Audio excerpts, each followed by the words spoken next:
بسم اللہ الرحمن الرحیم۔ ایک راوی روایت کرتے ہیں کہ دخلت علی رسول اللہ صلی اللہ علیہ وآلہ، کہ ہم فی آخر جمعۃ من شہر رمضان، تو کہتے ہیں کہ ہم ماہ رمضان کے آخری جمعے کو پیغمبر اسلام کی خدمت میں حاضر ہوئے۔ جابر راوی جو ہیں وہ جابر بن عبداللہ انصاری ہیں،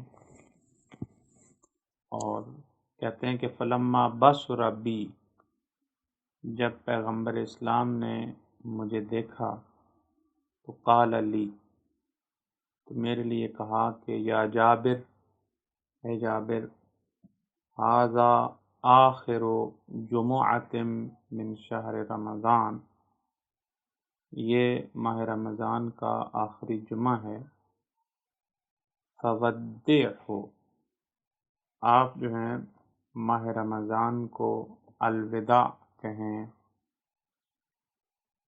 اور پھر فرمایا وقل، اور کہیں اللہم لا تجعلہ آخر العہد من صیامنا ایاہ، یہ دعا کریں اللہ کی بارگاہ میں کہ اے اللہ، یہ میری زندگی کا آخری ماہ سیام یا ماہ رمضان قرار نہ دے۔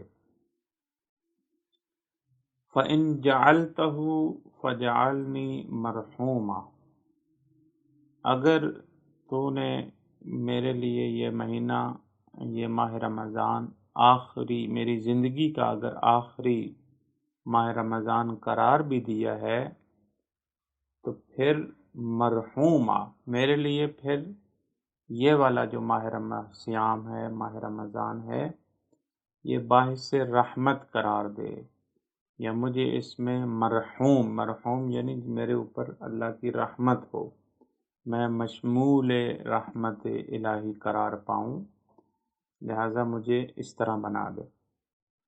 ولا تجعلنی محروما، مجھے مرحوم قرار دے، محروم قرار نہ دے، یعنی میں رحمت الہی سے محروم نہ ہوں۔ تو یہ پھر فرمایا کہ فَإِنَّهُ مَنْ قَالَ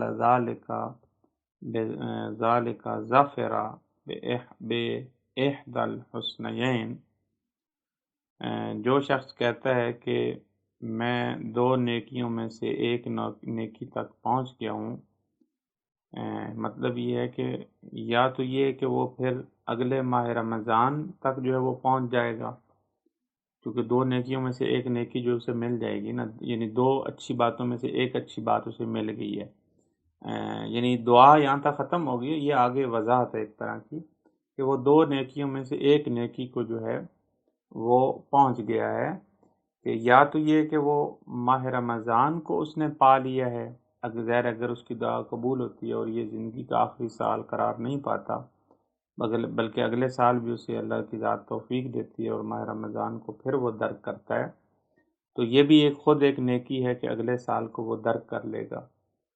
اگر وہ خدا نخواستہ ایسا ہے کہ وہ درک نہیں کر پا رہا اور اس سال جو ہے خدا نخواستہ اس کی زندگی ختم ہو جاتی ہے، تو بالآخر یہ بھی ایک نیکی ہے کہ اللہ تعالیٰ جو ہے اسے معاف کر دے، اس کو مشمول رحمت خود قرار دے، تو یہ بھی خود جو ہے بالآخر ایک نیکی ہے کہ خداوند متعال نے اسے محروم نہیں کیا، معاف کر دیا، غفران الہی جو ہے اس کو شامل حال ہو گئے۔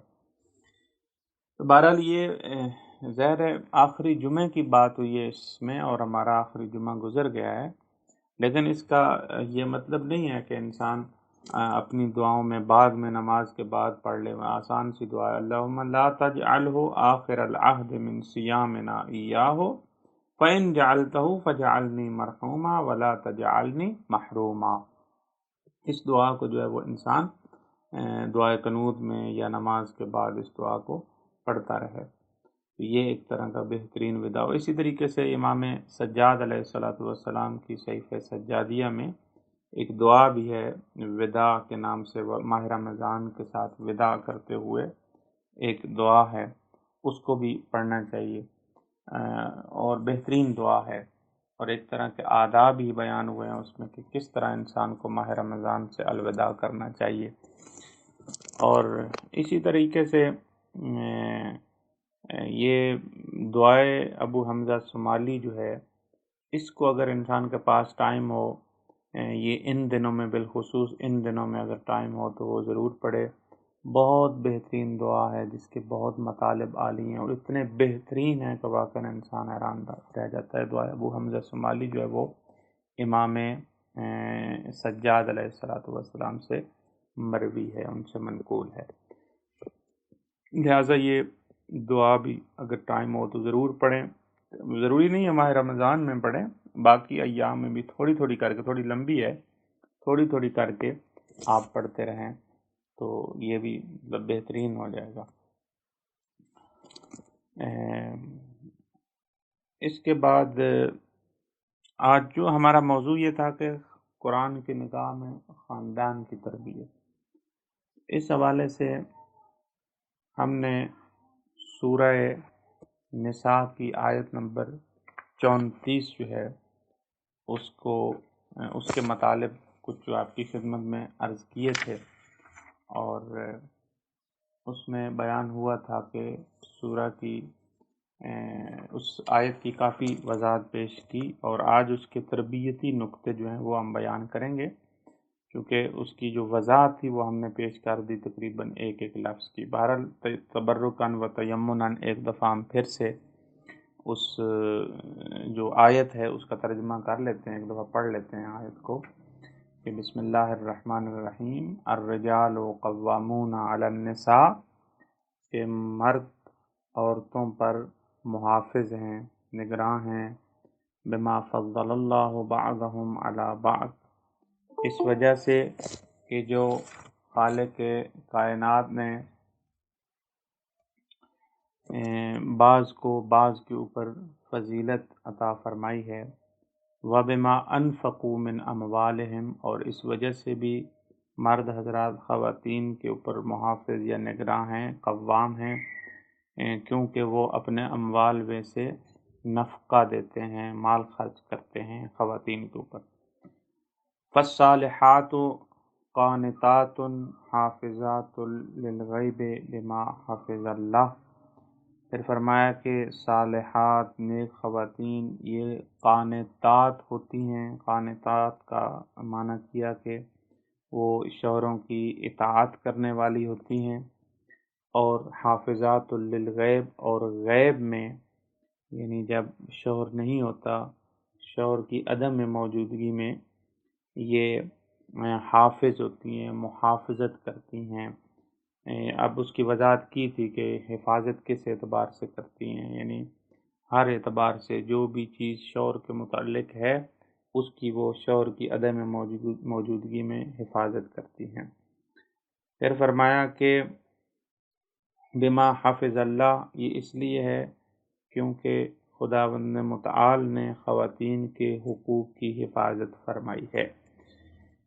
اور پھر فرمایا واللاتی تخافون، اور پھر مردوں سے خطاب کرتے ہوئے فرمایا کہ واللاتی تخافون نشوزہن، جن خواتین کے نشوز، اور یہاں پہ نشوز کا معنی سرکشی، نافرمانی، اور پھر وضاحت ہوئی تھی کہ نشوز سے مراد جو ہے وہ ہے کسی عورت کا غیر مرد کی طرف متوجہ ہونا۔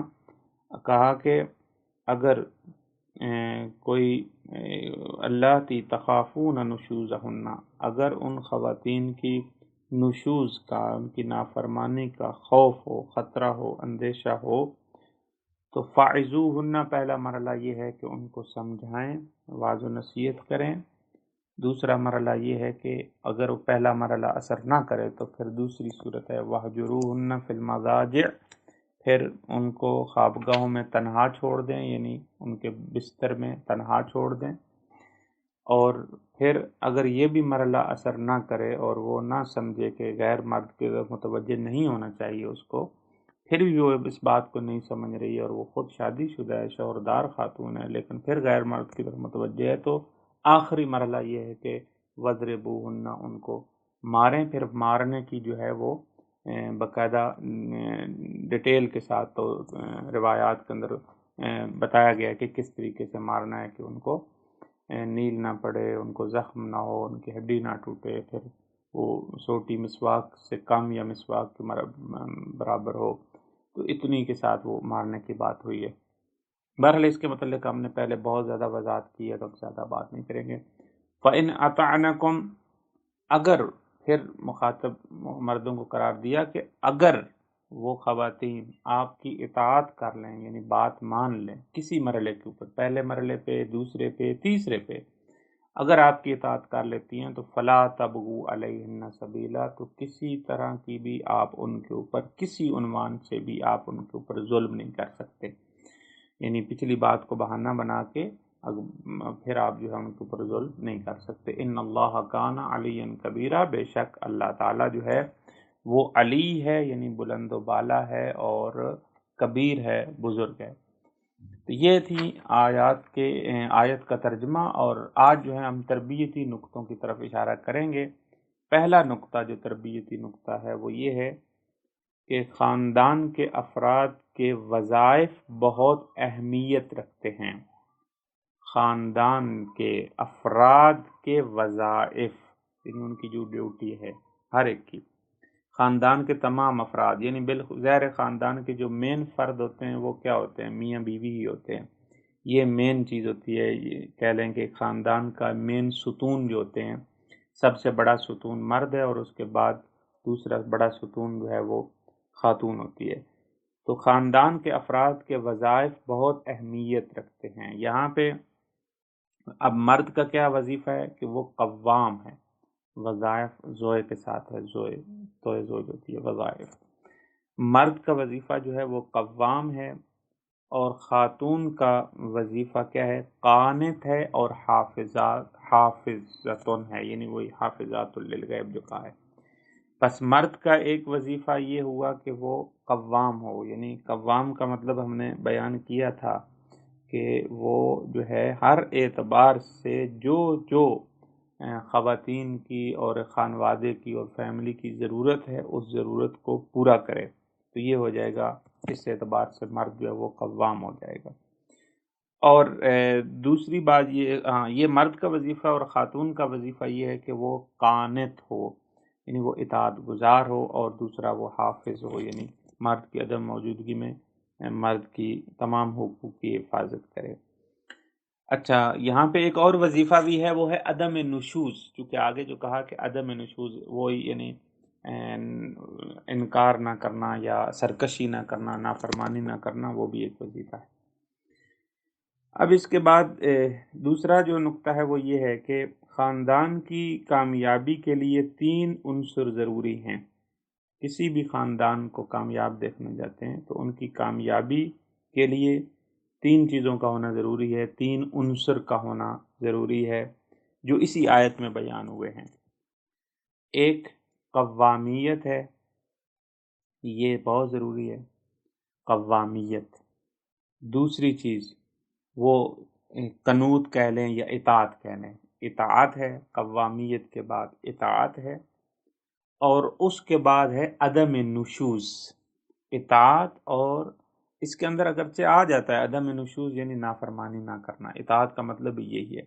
اگر آپ کہیں تو مین بڑی چیزیں جو ہیں قوامیت اور اطاعت ہے، لیکن ساتھ میں پھر جو ہے وہ عدم نشوز کو بھی ذکر کر دیا ہے، تو یہ چونکہ بہت زیادہ اس کی تاکید ہے اس حوالے سے۔ بس خاندان کی کامیابی کے لیے ان 3 چیزوں کا ہونا بہت ضروری ہے۔ اچھا، یہ خاندان کی بات نہیں ہو رہی، اگر آپ خاندان سے باہر بھی نکل جائیں، یعنی کسی آپ ادارے کی بات کر لیں، ایک مدرسہ ہے، ایک اسکول ہے، ایک آفس ہے، کچھ بھی ہے، آپ ایک ملک ہے، کنٹری ہے، اس میں بھی ظاہر بعض لوگوں کا وظیفہ یہ ہے کہ وہ قوام ہے، قوام کی حیثیت رکھتے ہیں، ملک کا وزیر اعظم ہو وہ قوام ہے، اور جو نیچے عوام ہے اس کا کام ہے کہ اطاعت کرنا، بس اسی طریقے سے مطلب نافرمانی نہ کرنا۔ اسی طریقے سے اسکول یا ادارہ یا مدرسے کے اندر بھی یہی ہے، بالآخر ایک حیثیت پرنسپل کی اور ایک ہیڈ ہے، اور اس کے نیچے پھر اس کے ساتھ کام کرنے والے لوگ ہیں۔ اگر وہ اطاعت نہیں کریں گے تو پھر وہ ادارہ، وہ مدرسہ، وہ جو کوئی بھی چیز ہے، وہ گھر ہو، کچھ بھی ہو، وہ نہیں چل سکتا۔ بس یہ تین عنصر جو ہے ہر چیز میں ضروری ہیں، لیکن ہمارا چونکہ بحث خاندان کی، تو ہم خاندان کے اندر یہ لے کر آئے ہیں۔ اور اس کے بعد اگلا نقطہ یہ ہے کہ خاندان کے لیے سرپرست کا ہونا ضروری ہے۔ یہ بھی ظاہر اسی آیت سے ہم نے استفادہ کیا۔ ممکن ہے جیسے جو لوگ یورپ میں ہیں یا جو لوگ مسلمان نہیں ہیں، یا وہ شاید سمجھے بھائی یہ ضروری نہیں ہے، بس ہر کوئی اپنی اپنی جگہ پہ اس کا وظیفہ ہے اور اسے انجام دینا چاہیے، اور کوئی کسی کے اوپر اس طرح کا یہ جو کہا گیا ہے کہ مرد قوام ہے اور یہ ہے وہ، ایسا نہیں ہے۔ یعنی کوئی مرکزی حیثیت جو ہے وہ مرد کو گھر میں اس طرح کی کوئی حاصل نہیں ہے، بس میرا بھی ایک وظیفہ ہے، میں اپنا کام کروں، اس کا اپنا نہیں، ایسا نہیں ہے۔ یہ ربط ہے آپس میں، کیونکہ جہاں پہ بھی چند لوگ اکٹھے رہتے ہیں، ہمیں روایات کے اندر یہ حکم ہے کہ آپ دو لوگ اگر سفر پہ نکلے ہیں تو ایک کو اپنا امیر بنائیں اور دوسرا جو ہے وہ اس کا مطیع اور اس کی بات کو مانے۔ یہ ہمارے ہاں روایات ہیں۔ حتیٰ امام علیہ الصلوۃ والسلام نے فرمایا کہ جب خوارج نعرہ لگا رہے تھے نا کہ ان الحکم الا للہ، حکم جو ہے وہ فقط اللہ کا ہے، اللہ کا ہے، تو امام علیہ السلام نے فرمایا بھائی ہر حکومت جو ہے، اب اللہ نے آ کر حکومت تھوڑی چلانی ہے آپ ایسے جیسے آپ کہہ رہے ہیں، اللہ کا حکم بھی کسی نے اجرا کرنا ہے۔ پھر مولا نے یہ بھی فرمایا کہ ہر حکومت کے لیے بھی ایک حاکم کا ہونا ضروری ہے۔ پھر یہ بھی فرمایا چاہے وہ بر ہو چاہے وہ فاجر، یعنی وہ کان، یعنی وہ نیک ہو یا برا ہو، بر ہو یا فاجر ہو، فاسد ہو، کچھ بھی ہو، لیکن حاکم کی ضرورت اپنے مقام پہ باقی ہے۔ بس یہ حاکمیت جو ہے یہ بہت ضروری ہے۔ بس حاکمیت جو ہے اس کی طرف متوجہ رہنا چاہیے کہ یہ مرد کی بالآخر جو ہے وہ ایک حیثیت ہے قوام کے عنوان سے، اور ایک سرپرستی جو ہے وہ اللہ تعالیٰ نے عطا کی ہے خاندانی اعتبار سے۔ لہذا مرد کے لیے بھی خاندان کے لیے بھی ایک مرد کی سرپرستی جو ہے وہ بہت ضروری ہے۔ اس کے اوپر انسان کو توجہ دینی چاہیے، اور اسی طرف قرآن نے جو ہے وہ اشارہ کیا ہے۔ اور اس کے بعد یہ ہے کہ مرد کی مدیریت والے مقام کی حفاظت کرنا بھی ضروری ہے۔ مرد کی جو وہ پوسٹ ہے، وہ جو حیثیت ہے مدیریت والی آپ کہہ رہے ہیں یا وہ سرپرستی والی، اس مقام اور اس حیثیت کی حفاظت کرنا یہ ضروری ہے۔ یا ظاہر ہے اگر اس کی وہ ہم مدیریت کو قبول نہیں کریں گے، اگر مرد کی سرپرستی کو نہیں مانیں گا گھر میں، ایک اسلامی معاشرے میں ایک اسلامی خانوادہ اور اسلامی فیملی جو ہے، اگر وہ مرد کی مدیریت کو قبول نہیں کرے گی تو پھر ظاہر ہے وہاں پہ جو ہے وہ ہر جو مرد لازم آئے گا، مطلب یہ ہے کہ وہ خاندان، وہ فیملی جو ہے وہ نہیں چل پائے گی۔ اور یہ ہم نے ظاہر قرآن کی آیت سے ہی لیا ہے، چونکہ جب مرد کو کہا کہ وہ قوام ہے تو دوسری طرف سے خاتون کو کہا کہ وہ قانت ہے، یعنی وہ اطاعت گزار ہے۔ جب وہ ظاہر ہے اگر وہ قوام ہے اور سرپرست ہے، اور سرپرست کس چیز کا ہے؟ ظاہر ہے خاندان اور فیملی کا ہے، اور فیملی اگر اطاعت گزار نہ ہو تو پھر اس کی ظاہر ہے سرپرستی اور وہ نہیں چل سکتی، اور وہ بالآخر وہ خاندان بھی نہیں چل سکتا، چونکہ ہر کسی کی اپنی رائے ہوگی، ہر کوئی اپنی من مانی کرے گا۔ جیسا کہ ایک حکومت کے اندر بھی ہے، ہر کوئی اپنی اپنی من مانی کرنا شروع کر دے تو ایسے نہیں، کوئی بھی نظام جو ہے وہ نہیں چل سکتا۔ اس لیے کسی کو باقاعدہ سرپرست جو ہے وہ ماننا پڑتا ہے، اور اس کے مقام کی حفاظت کرنی پڑتی ہے۔ یعنی یہ بہت نقطہ ضروری ہے کہ جب قانت ہیں، یعنی ہمیشہ اطاعت کا جذبہ رکھتی ہیں، اطاعت رکھتی ہیں، یعنی جہاں پہ بھی اگر بچے بھی بابا کے خلاف کوئی بات کریں گے، یا کوئی دوسرا فرد آ کر غیر فرد جو ہے وہ اس کا چاہے سگا بھائی کیوں نہ ہو، اگر خاتون کا وہ اگر اس کے شوہر کے خلاف کوئی بات کرتا ہے اس طرح کی، تو وہاں پہ خاتون کا حق ہے کہ وہ یعنی ایک اعتبار سے کہ وہ دفاع کرے، چاہے وہ مرد کی جو مدیریت ہے یا اس کا مقام ہے، جو حیثیت ہے گھر کے اندر، وہ برقرار رہے۔ اگر وہ آ کر خدشے دار ہو جائے گی تو پھر بالآخر ہے خاندان جو ہے وہ کامیاب خاندان شمار نہیں ہوگا۔ اس کے بعد خاندان کے تمام اہم اور بڑے امور کو پورا کرنا مرد کی ذمہ داری ہے۔ خاندان کے تمام اہم اور بڑے امور، چھوٹے امور کی ہم بات اس لیے نہیں کر رہے، چھوٹے چھوٹے تو ظاہر ہے گھر میں بچوں کی کچھ بھی ہے تو وہ والدہ بھی سنبھال لیتی ہیں ان چیزوں کو، لیکن جو بڑے اور اہم فیصلے ہوتے ہیں، گھر کے جو بڑے امور ہوتے ہیں، وہ مرد کی ذمہ داری ہے۔ مثلا یہی جو قوام کہا ہے، قوام سے مراد یہ یعنی بڑے بڑے جو جس قوام اصل بولتے ہیں کسی قوام الشے، یعنی کسی چیز، وہ چیز جس کے لیے دوسری چیز کھڑی ہو، جیسے مثلا گھر کی جو دیواریں ہوتی ہیں یا جو ستون ہوتے ہیں، یہ چھت کی جو ستون اور دیواریں ہوتی ہیں، یہ کہ وہ قوام کہلاتی ہیں۔ قوام یعنی ان کے اوپر جو ہے وہ چھت کھڑی ہوئی ہوتی ہے۔ تو یہ مرد جو ہے یہ قوام ہوتا ہے، یعنی وہ جو بڑے بڑے اہم جگہ ہوتی ہے جہاں پہ اس نے واقعاً اس کا ہونا ضروری ہے، اور اہم فیصلے جو ہیں وہ مرد نہیں کرنے ہوتے ہیں، اور یہ اللہ نے اس کے ہی ذمہ لگائے ہیں، اور اسی کی یہ ذمہ داری ہے۔ اور یہ بھی کہا ہے، جیسے کہ جسمانی قوت کے حوالے سے بھی بات کی اللہ تعالیٰ نے، اور عقلی کی بات کی، اور پھر انفاق کی بھی بات کی اس آیت کے اندر۔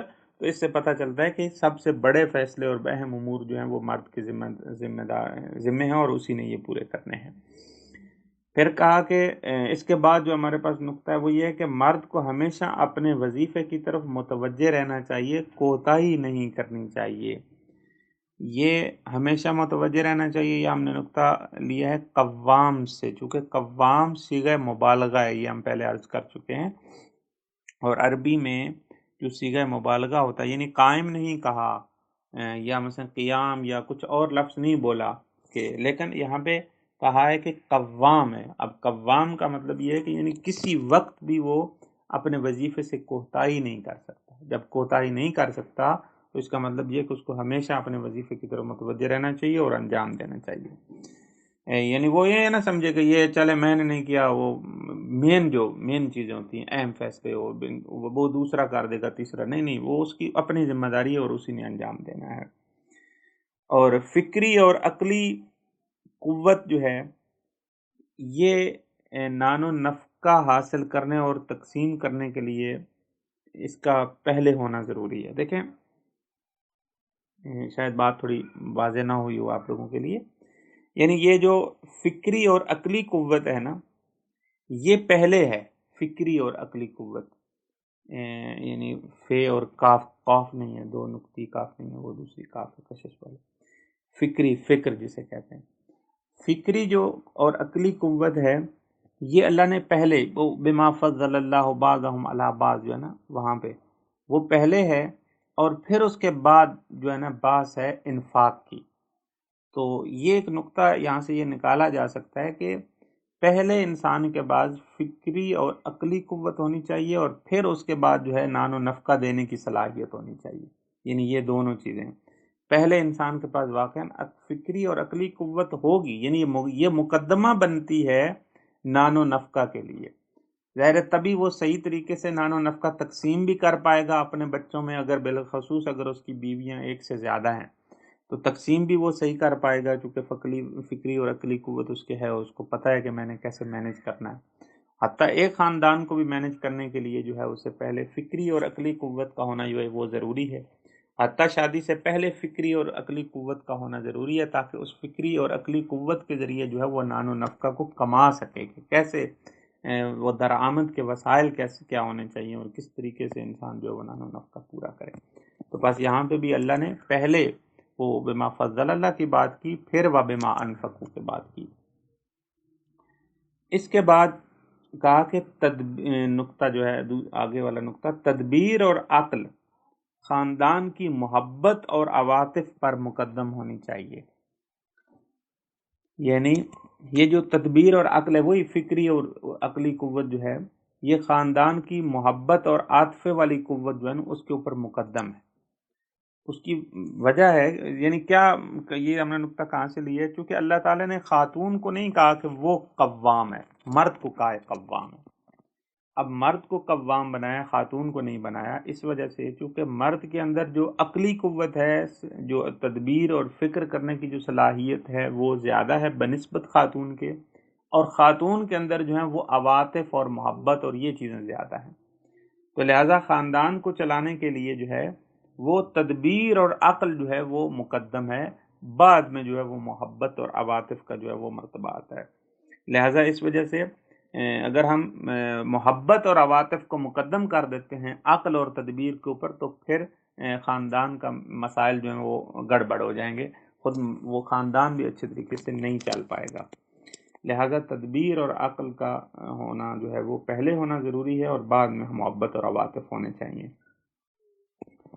اور اس کے بعد یہ ہے کہ ہر کسی کو اپنے اپنے وظائف اور ذمہ داریوں سے آگاہی ہونی چاہیے، یعنی وہاں کی آگاہی ہونا بھی بہت ضروری ہے نا۔ ہمارے ہاں یہی مسئلہ ہے کہ شادی سے پہلے آگاہی بھی نہیں دی جاتی، بھائی مرد کا کیا وظیفہ ہے، خاتون کا کیا وظیفہ ہے، بچوں کا کیا وظیفہ ہے، یہ چیزیں نہیں بتائی۔ بالخصوص ظاہر مرد اور خواتین کے بچے تو چلے بعد میں آئیں گے، مرد اور خواتین کے حوالے سے یہ بات نہیں بتائی جاتی۔ پہلے سے معلوم ہونا چاہیے کہ مرد کی حیثیت کیا ہے۔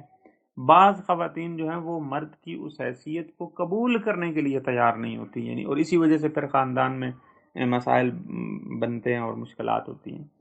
جب قرآن نے کہا کہ مرد جو ہے گھر کا سربراہ ہے، سرپرست ہے، قوام ہے، اور خاتون جو ہے اس مرحلے میں وہ قانت ہے، اس کا وظیفہ یہ ہے کہ وہ اطاعت گزار بنے، اطاعت کرے اپنے شوہر کی، جو اس کے اوپر امور لازم قرار دیے گئے ہیں، تو یہ وظائف جو ہیں یہ پہلے سے معلوم ہونے چاہیے، اور اس کے مطابق جو ہے وہ خاتون کو عمل کرنا چاہیے، اور مرد کو اپنے وظیفے کے مطابق جو ہے وہ عمل کرنا چاہیے۔ بس یہ آگاہی بہت ضروری ہے، اور قرآن نے یہ آگاہی دی ہے کہ بھائی مرد کی یہ ذمہ داری ہے اور خاتون کی یہ ذمہ داری ہے اس آیت کے اندر، یعنی ہمیں آگاہی دی ہے کہ آپ کی یہ ذمہ داری ہے۔ یعنی اگر آپ کسی سے بات کرنا چاہتے ہیں نا، ابھی مثلا بچوں ہے، جوڑا ہے، کپل ہے، آپ اس کی شادی کرنا چاہتے ہیں، تو یہی آیت سامنے رکھتے ہوئے آپ اس کو سمجھا سکتے ہیں کہ بھائی قرآن کی نگاہ میں مرد کی یہ ذمہ داری ہے، وہ قوام ہے، اور عورت کی یہ ذمہ داری ہے کہ وہ قانت ہے، یہ مشخص ہے۔ اور اس کے بعد پھر ظاہر اس کی آپ وضاحت کریں گے نا، قوام سے مراد کیا ہے اور قانت سے مراد ہے، ظاہر جب اس کے آپ مختلف مصادیق اور مختلف چیزیں جب آپ ذکر کریں گے تو بات جو ہے وہ کھل جائے گی، واضح ہو جائے گی ان کے لیے کیا مطلب ہے۔ اس کے بعد جو ہے وہ ہے کہ تمام خاندان کے افراد مل جل کر اپنے وظائف پہ عمل کریں، تمام خاندان کے افراد مل جل کر اپنے اپنے وظائف کے اوپر عمل کریں۔ یہ چونکہ ظاہر ہے اللہ تعالیٰ نے اس آیت کے اندر جو چیزیں بیان کی ہیں، اس کا یہ مطلب نہیں مثلا ایک کی بیان کی اور دوسرے کی بیان نہیں کی، دونوں کو بیان کی، اور دونوں کا مطلب یہ ہے کہ یعنی بیک وقت یہ چیزوں کا ہونا ضروری ہے۔ ایسا نہیں ہے کہ مثلا مرد قوام ہو، چلے خاتون کہے گی میں بھی اطاعت کروں گی جب ٹائم ملے گا، نہیں، ایسا نہیں ہے۔ یا ایسے مثلا جو ہے وہ خاتون جو ہے وہ بہت اطاعت گزار ہو اور مرد کہے کہ چلیں کوئی نہیں، یہ بھی ہوتا رہے گا، کر لوں گا، یہ ضروری نہیں ہے، یہ نہیں ہے، بلکہ ایک ہی وقت میں دونوں کے لیے یہ مل جل کے ان وظائف کے اوپر عمل کریں گے، تب وہ آپ کہہ سکتے ہیں کہ قرآنی خانوادہ کہلائے گا یا ایک اچھا خانوادہ کہلائے گا۔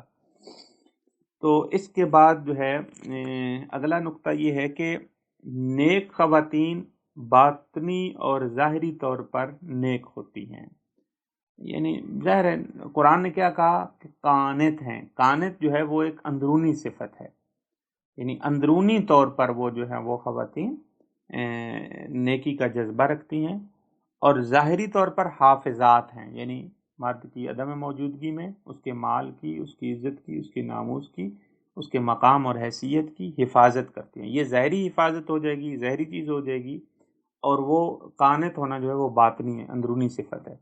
تو لہٰذا نیک خواتین باطنی طور پر بھی اور ظاہری طور پر بھی نیک ہوتی ہیں، یا ایسے کہیں کہ نیک خواتین ہوتی وہی ہیں جو باطنی اور ظاہری دونوں طور پہ نیک ہوں۔ یہ اس کے بعد اگلا یہ ہے کہ ظاہر کو پاک کرنے کے لیے پہلے باطن کا پاک ہونا ضروری ہے، کیونکہ باطن ظاہر پہ تاثیر رکھتا ہے۔ یہاں پہ بھی اللہ نے پہلے قانتات کہا ہے، پھر حافظات کہا ہے، پس ظاہر کو پاک کرنے کے لیے پہلے باطن کا پاک ہونا ضروری ہے، یعنی ہمیں باطن پاک کرنا ہوگا، پھر ہمارا صحیح ظاہر جو ہے وہ بھی پاک ہوگا۔ اور یہ ضروری ہے، ارتھات یہ بھی بات یہ ہے کہ دونوں ضروری ہیں، یعنی ظاہر بھی ضروری ہے اور باطن بھی ضروری ہے۔ ہمارے ہاں بعض لوگ کہتے ہیں، بعض خواتین کہتی ہیں یہ پردے کی کیا حیثیت ہے، بندے کا اندر پاک ہونا چاہیے۔ یہ پتہ بعض لوگوں سے شاید آپ نے یہ جملہ سنا ہو، جو لوگ حجاب کی، پردے کی خواتین بالخصوص رعایت نہیں کرتی۔ اسی طرح ہمارے ہاں بعض یہ جو اب ان کو ایک اصطلاح کہا جاتی ہے، شاید وہی ملنگ طبقہ یا اس طرح کے جو لوگ ہوتے ہیں، وہ کہتے ہیں بھائی علی علی کریں، بندے کا اندر پاک ہونا چاہیے، باقی نماز یہ چیزیں جو ہے نا یہ ضروری نہیں ہے. کتنے ہی پھر ایک شبہ بھی ڈالتے ہیں، کتنے ہی نمازی ہیں کہ یہ وہ کون سے وہ پاک ہیں، یعنی پھر یہ بھی ایک بات کرتے ہیں کتنے ہی نمازی ہیں کہ وہ کون سے شبہ، اندر پاک ہونا چاہیے، یہ باقی چیزیں جو ہے نا یہ ظاہری ہیں. ایسا نہیں. اگر یہی بات ہوتی تو پیغمبر اسلام کا ظاہر باطن جو ہے وہ ان سے کس کا زیادہ باطن جو ہے وہ پاکیزہ ہے. لیکن وہ اتنے باطن پاکیزہ ہونے کے باوجود جو ہے وہ ظاہر شریعت کے پابند تھے، نماز کے پابند تھے. بی بی فاطمہ زہرا سلام اللہ علیہا، ان کا باطن جو ہے اس کی پاکیزگی کا آپ اندازہ کر سکتے ہیں. اب دیکھیں ان کے باطن پاکیزہ ہونے کے باوجود حجاب کی رعایت ہے، پردے کی رعایت ہے، باقی اعمال و چیزیں کی رعایت ہے. بس یہ دونوں ضروری ہیں، ظاہر اور باطن. اور یہاں اس آیت کے مطابق باطن جو ہے وہ ظاہر پہ ایک لحاظ سے مقدم ہے، کیونکہ یہ باطن جو ہے نا در واقع ظاہر کے اوپر تاثیر چھوڑتا ہے. یہ اب میں نے جو نہج البلاغہ کے بعض دروس ہیں اس کے اندر یہ چیزیں امام کی روایات میں بھی بعض چیزیں آتی ہیں. کبھی نہ کبھی انسان کا چاہے وہ زہر جتنا بھی اس نے بناوٹی رکھا ہوا ہو نا دوسروں کے سامنے بنا کے، کبھی نہ کبھی اس کا باطن جو ہے وہ دوسروں کے سامنے ظاہر ہو جاتا ہے.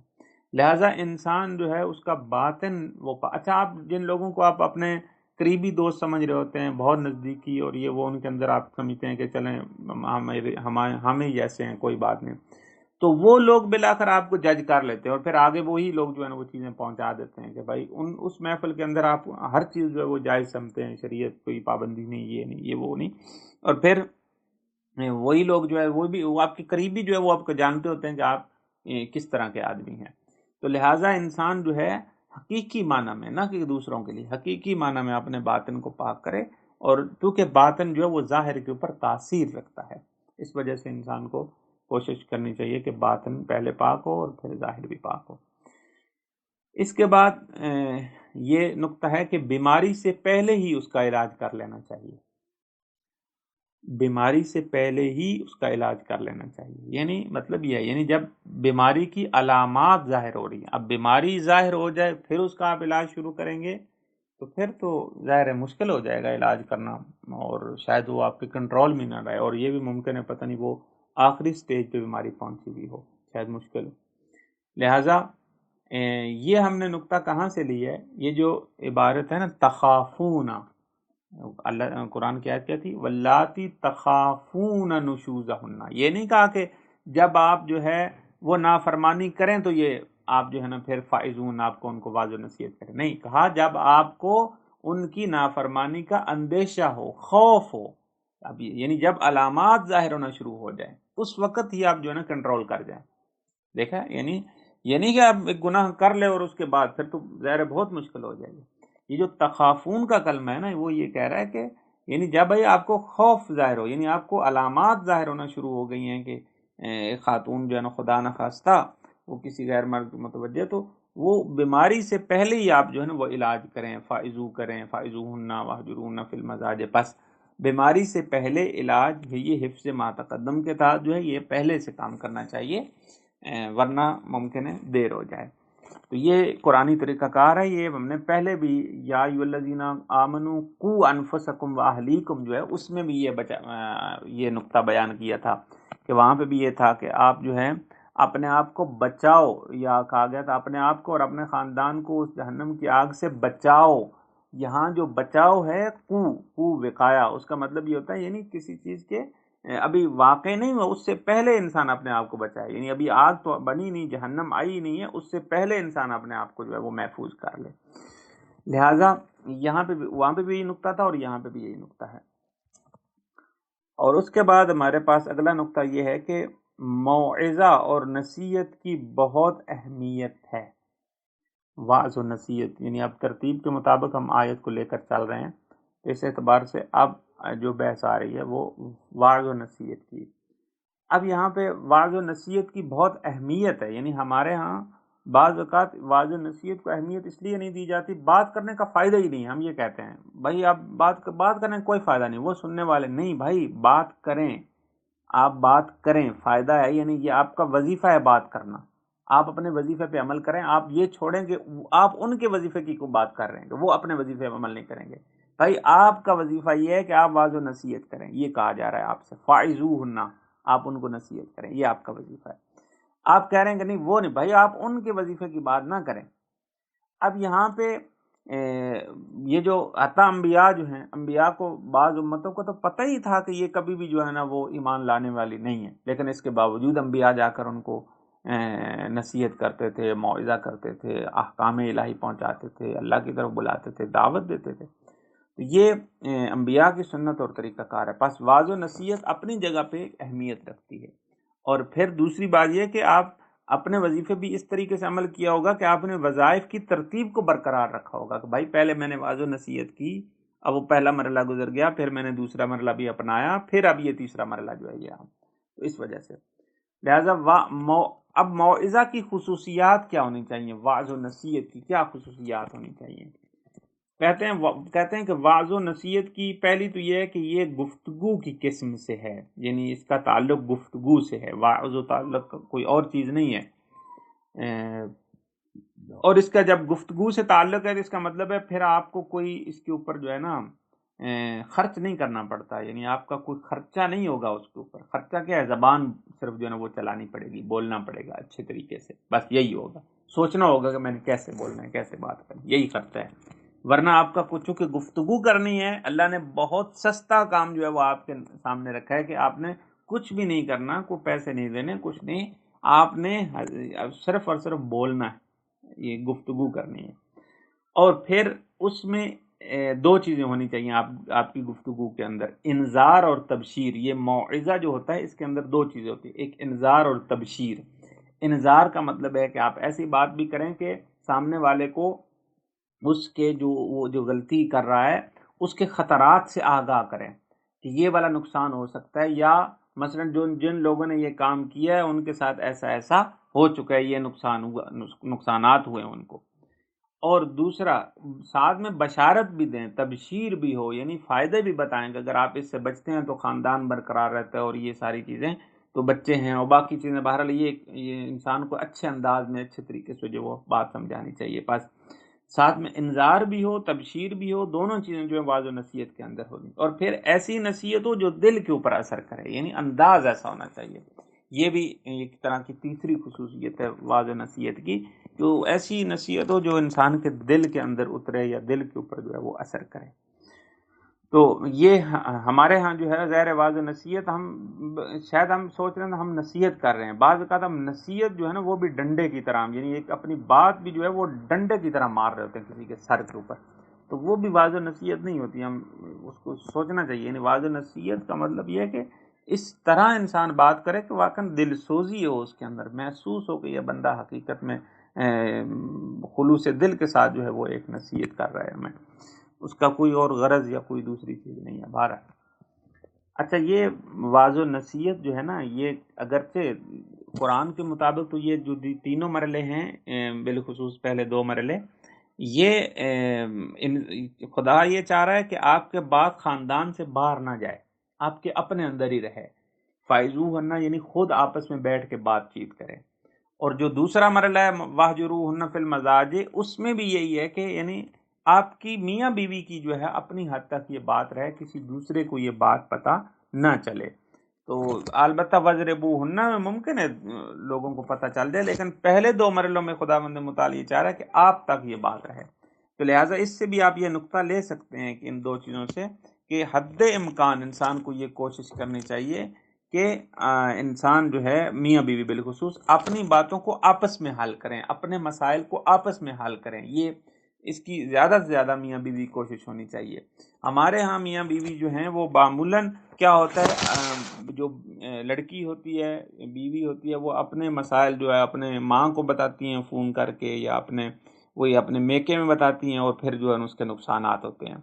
اور اسی طریقے سے وہ جو شوہر ہے وہ ممکن ہے اپنی والدہ کو یا اپنے ماں باپ کو یا اپنے ظاہر معمولاً اپنے ماں باپ کو لوگ بتاتے ہیں، تو پھر اس کا بھی نقصانات ہوتے ہیں. وہ اپنی طرف سے جو کسی کے بھی والدین ہوتے ہیں نا، وہ اپنے بچے سے محبت کی بنیاد پر کچھ سمجھانا چاہ رہے ہوتے ہیں، فیملی کو، یا بات کرنا چاہ رہے ہوتے ہیں، لیکن وہ محبت والا وہ جو مسئلہ ہے نا وہ اتنا قوی ہو جاتا ہے کہ وہ محبت ایک طرفہ ہو جاتی ہے. اپنے بچے سے محبت ہوگی، دوسرے کے ساتھ جو ہے نا وہ اس طرح سے نہیں ہو سکتی ہے، کہ طبیعی اور نیچرلی بات ہے، ایسا ہی ہوگا. تو اس وجہ سے آپ بجائے اس کے کہ آپ ان کو درمیان میں لے آئیں، ابھی پہلے مرحلے میں آپ آپس میں کوشش کریں کہ اس مسئلے کو حل کریں، آپس میں، یہ بہت ضروری ہے. اور پھر ظاہر اگر بات آپ سے نکل جائے یا آپ کی بات نہ سنی جا رہی ہو یا آپ کو نہ طریقہ آتا ہو بات سمجھانے کا، تو پھر یہ اگلا مرحلہ ہے کہ آپ کسی ایسے کے ذمہ لگائی جائے یہ بات کہ جو ساری شرائط بھی رکھتا ہو، ایسا انسان بھی ہو کہ آپ کے جو وہ ویک پوائنٹس ہیں ان کو جو ہے وہ دوسروں کے سامنے اس کا اظہار نہ کرے، اور ایک شریف نفس انسان ہو. بہرحال اس کے بعد جو ہے مراحل کی تربیت کے مراحل کی رعایت کرنی چاہیے. یہ بھی ایک نقطہ ہے کہ تربیت کے مراحل کی رعایت کرنی چاہیے.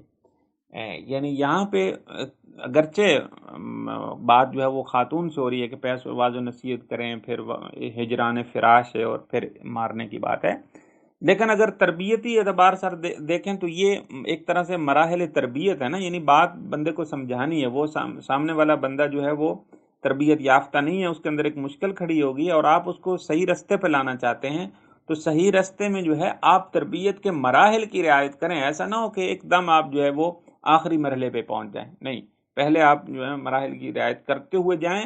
ممکن ہے پہلے مرحلے پہ انسان ٹھیک ہو جائے، دوسرے کی ضرورت پیش نہ، یا دوسرے پہ ٹھیک ہو جائے تیسرے کی ضرورت نہ. اس لحاظ سے تربیت کے مراحل کی رعایت ضروری ہے. پھر یہ ہے کہ نصیحت کا مرحلہ جسمانی تنبیہ کے مرحلے پہ مقدم ہے. یعنی یہ تقریباً ہم نے بات کر دی ہے، پھر بھی ایک نقطہ، یعنی اللہ نے پہلے کہا فاعذوہن، پھر آگے جو ہے ہجران فراش، اور پھر اگلا جو ہے وہ مارنے کی بات ہے. بس نصیحت کا مرحلہ یہ پہلا مرحلہ ہے، اس کے بعد جسمانی تنبیہ وغیرہ جو وہ بعد میں آخری مرحلہ. اسی طریقے سے نفسیاتی اور محبت سے محرومی کا مرحلہ بھی جسمانی تنبیہ پہ مقدم ہے. یعنی نفسیاتی اور محبت سے محرومی کا، چونکہ ہجران فراش یعنی وہ جو بستر جدا کر لینا، یہ خود جو ہے یعنی آپ نے محبت سے محروم کیا ہے نا، تو یہ محبت سے محرومی یعنی نفسیاتی اعتبار سے محبت سے محروم کر رہے ہیں، تو یہ جو ہے وہ بھی جسمانی تنبیہ کے اوپر مقدم ہے. بس پہلے اس مرحلے کو اپنائیں، پھر دوسرا بعد والا مرحلہ، اگر پہلے ہی ٹھیک ہو جاتا ہے دوسرے کی ضرورت نہیں.